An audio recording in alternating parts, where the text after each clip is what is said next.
নমস্কাৰ, মই শ্ৰী ধীৰেন শৰ্মাই চেনেল ধৰ্মমালিকা অসমৰ আজিৰ ভিডিঅ'ত স্বৰ্গদেউ চুকাফা আৰু অসম দিৱসৰ তাৎপৰ্য সম্পৰ্কে চমুকৈ আলোচনা কৰিম। স্বৰ্গদেউ চুকাফা আহোম ৰাজ্যৰ প্ৰতিষ্ঠাতা। স্বৰ্গদেউ চুকাফাকে অসম প্ৰতাপী স্বৰ্গৰ ৰজা দেও মানুহ বুলি মানি লোৱা হৈছিল। অসম অৰ্থাৎ যাৰ সমান নাই।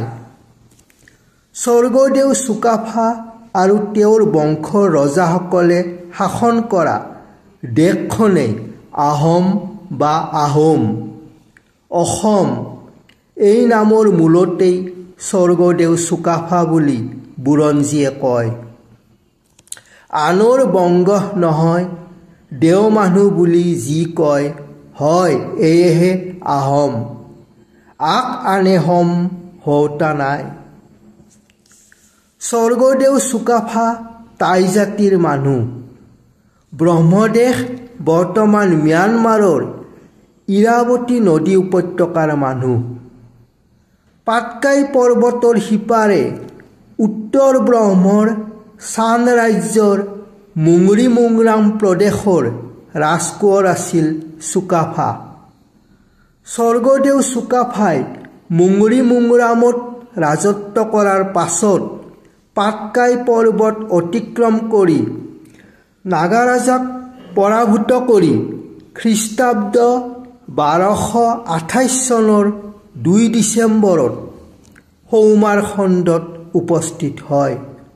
সৌমাৰখণ্ড বৰ্তমানৰ শিৱসাগৰ লখিমপুৰ জিলা অঞ্চল।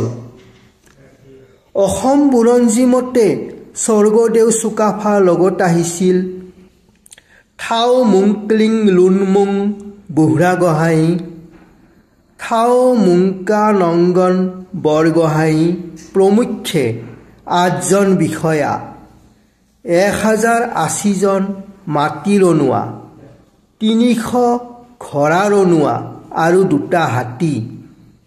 লগত তিৰোতা অনা নাছিল। তেওঁলোকে আহি অসম দেশখনক প্ৰথমতে মুংডুন চুনখাম বুলিছিল। ইয়াৰ অৰ্থ হৈছে মূল্যৱান সুন্দৰ বাগিচাৰে পৰিপূৰ্ণ দেশ। স্বৰ্গদেউ চুকাফাই নিজ পৰাক্ৰমেৰে বুদ্ধিৰে সৌমাৰৰ মটক, বৰাহী, মৰাণ আদি ৰজাসকলক পৰাভূত কৰি নামৰূপ, টিপাম, অভয়পুৰ, হাবুং, লিগিৰিগাঁও, শিমলুগুৰি, নামদাং আদি শাসনসমূহ নিজৰ অধীনলৈ আনে। ইয়াৰ পিছতে খ্ৰীষ্টাব্দ 1253 চনত চৰাইদেউত ৰাজধানী পাতে। স্বৰ্গদেউ চুকাফাই বৰাহী আৰু মৰাণৰ ৰজা থামিথুমাৰ সৈতে মিত্ৰতা কৰি মৰাণৰ 4 গৰাকী কুঁৱৰীক বিয়া কৰাই বৈবাহিক সম্বন্ধ স্থাপন কৰে। স্বৰ্গদেউ চুকাফাৰ লগত দেশ জয় কৰিবলৈ অহা ৰনুৱাসকলেও সৌমাৰৰ থলুৱা জাতিৰ ছোৱালী বিয়া কৰাই সম্বন্ধ স্থাপন কৰিছিল। প্ৰবল প্ৰতাপী স্বৰ্গদেউ চুকাফাই অলপ দিনৰ ভিতৰতে সৌমাৰৰ বাহিৰেও কামৰূপৰ অন্যান্য খণ্ডৰ সৰু সৰু ৰজাবিলাকক জয় কৰি কৰকাতলীয়া কৰিলে। স্বৰ্গদেউ চুকাফাৰ কোনো আক্ৰমণেই বিফল হোৱা নাছিল। চুকাফাৰ পূৰ্বে সৌমাৰত ইমান পৰাক্ৰমী ৰজা কোনো নাছিল। সেয়েহে তেওঁক আন ৰজাসকলে অসম বুলি মানি লৈছিল। স্বৰ্গদেউ চুকাফা এজন বিচক্ষণ ৰাজনীতিজ্ঞ ৰজা আছিল। তেওঁ দেশ জয় কৰাত যেনে পাৰ্গত, শাসন কাৰ্যত তেনে পৈণত ৰজা আছিল। তেওঁ ৰাজকীয় কাৰ্যত প্ৰজাৰ ভাষা চলাবলৈ নিয়ম কৰিছিল। নিজৰ ভাষাৰ চৰ্চা ঢিলাই দি সকলোবোৰ ৰজাঘৰীয়া কাৰ্য প্ৰজাৰ ভাষাত চলোৱা হ'ল। কেৱল বুৰঞ্জী, ধৰ্মপুথি, ধৰ্মানুষ্ঠানত আহোম ভাষাটো চলি থাকিল।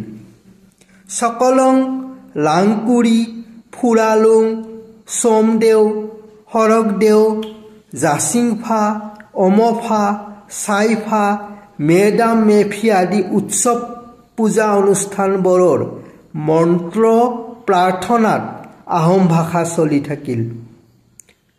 অসমীয়া জাতিৰ প্ৰাতঃস্মৰণীয় মহান আহোম সাম্ৰাজ্যৰ প্ৰতিষ্ঠাতা স্বৰ্গদেউ চুকাফা 1268 খ্ৰীষ্টাব্দত স্বৰ্গী হয়। স্বৰ্গদেউ চুকাফাৰ 2 ডিচেম্বৰৰ অসম প্ৰৱেশ এটা তাৎপৰ্যপূৰ্ণ দিৱস। অসম দিৱসত স্বৰ্গদেউ চুকাফাক শ্ৰদ্ধা নিবেদিছোঁ। ধন্যবাদ।